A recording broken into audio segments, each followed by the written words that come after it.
Srimanta Sankardev university of health ছায়েন্সৰ GNM nursing কোৰ্চৰ entrance পৰীক্ষাৰ result কেতিয়া ঘোষণা কৰিব এই ভিডিঅ'ৰ জৰিয়তে জনাই দিব। আৰু এটা ইম্পৰ্টেণ্ট পইণ্ট জনাই দিব বিচাৰিছোঁ, অসমৰ কোনোবাই যদি ছাত্ৰ বা ছাত্ৰী মানে ল'ৰা কেণ্ডিডেট বা ছোৱালী কেণ্ডিডেট যদি অসমত প্ৰাইভেট কলেজত GNM কোৰ্চ কৰিব বিচাৰিছে কম খৰচত, তেতিয়াহ'লে কাম কৰিব, আমাৰ এই ভিডিঅ' ডেছক্ৰিপশ্যন বক্সত আমাৰ হোৱাটছআপৰ লিংক থাকিব বা হোৱাটছআপ নাম্বাৰ থাকিব, সেইটো কণ্টেক্ট কৰিলেই হ'ল। কাৰণ যোৱা বছৰ আমি কিছুমান GNM ট্ৰেইনিং চেণ্টাৰৰ ডিটেইলছ কেণ্ডিডেটক শ্বেয়াৰ কৰিছোঁ, সেইবিলাক কেণ্ডিডেট এডমিশ্যন লৈ ক্লাছ কৰি আছে, মানে বহুত কম খৰচ।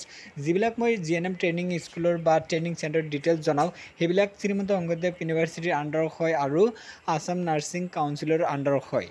সেইকাৰণে মই কিছুমান কেণ্ডিডেটক জনাই দিব বিচাৰিছোঁ, যদি কোনোবাই কেণ্ডিডেট কম খৰচত মানে 5,10,000 বা 30,000 ভিতৰত কোৰ্চ কমপ্লিট কৰিব বিচাৰিছে, এই 5,10,000 বা 30,000 এনেকুৱা মানে কোৰ্চ ফি হয়। তো এনেকুৱা যদি কোৰ্চ কৰিব বিচাৰিছে য'ত এডমিশ্যন ফি ইনক্লুড হৈ থাকিব, মানে 3 বছৰৰ গোটেই খৰচ লগতে হোষ্টেল ফি খোৱা লোৱা চব ফি মানে ইনক্লুড হৈ থাকিব। যোৱা বছৰ মই যিবিলাক কেণ্ডিডেট দিছোঁ সেইবিলাকৰ টোটেল 3 বছৰ খৰচ হ'ল 5,10,000 মান আছিল বা 20,000 মান আছিল, মানে 3 বছৰত খৰচ হ'ব। একেলগে পে'মেণ্ট দিব নালাগে। এডমিশ্যনৰ সময়ত দিছিলে 30 বা 50,000 দিছিল, তাৰপিছত মাহে মাহে দি থাকে। হোষ্টেল ফিও মানে বহুত কম, এনেকুৱা মানে অসমত মই পোৱা নাই। যিবিলাক মানে কম খৰচত পাইছোঁ সেইবিলাকক মানে কেণ্ডিডেটক মই ডিটেইলছখিনি শ্বেয়াৰ কৰি দিছোঁ। কেইটামান চিট আছে, যদি কোনোবাই ল'ব বিচাৰিছে হোৱাটছআপত যোগাযোগ কৰিলেই হ'ল। তাৰপিছত মই কলেজৰ ডিটেইলছখিনি শ্বেয়াৰ কৰি দিম, যোগাযোগ কৰি ল'লেই হ'ল। মানে এনেকুৱা কম খৰচত আৰু মই অসমত পোৱা নাই, যদি পাওঁ জনাই দিম।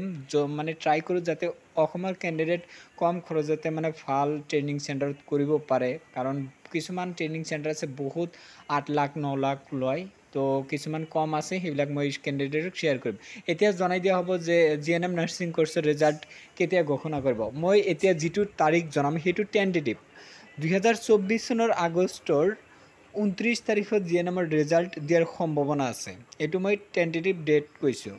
এই ডেটত বা এই যিটো তাৰিখ কৈছোঁ আগষ্টৰ 29 তাৰিখ, এই আগষ্টৰ 29 তাৰিখত দিব পাৰে বা আগতো দিব পাৰে বা পিছতো দিব পাৰে। সেইটো মই এটা টেণ্টেটিভ ডেট ধৰি দিছোঁ কেণ্ডিডেটক যে 29 তাৰিখত দিয়াৰ সম্ভাৱনা আছে, বা আগতে দিব পাৰে বা পিছতে দিব পাৰে। মই জাষ্ট জনাই দিছোঁ যে দিয়াৰ সম্ভাৱনা আছে। যদি আগতে দিয়ে জনাই দিয়া হ'ব, যদি পিছতে দিয়ে জনাই দিয়া হ'ব, আৰু যদি 29 তাৰিখ দিয়ে তেতিয়াহ'লেতো ভিডিঅ'ৰ জৰিয়তে প্ৰত্যেক কেণ্ডিডেটক জনাই দিয়া হ'ব। আৰু যদি কোনোবাই কেণ্ডিডেট ল'ব বিচাৰিছে এডমিশ্যন, যোগাযোগ কৰিব পাৰে। হোৱাটছআপ নাম্বাৰ ভিডিঅ' ডেছক্ৰিপশ্যন বক্সত দিয়া আছে।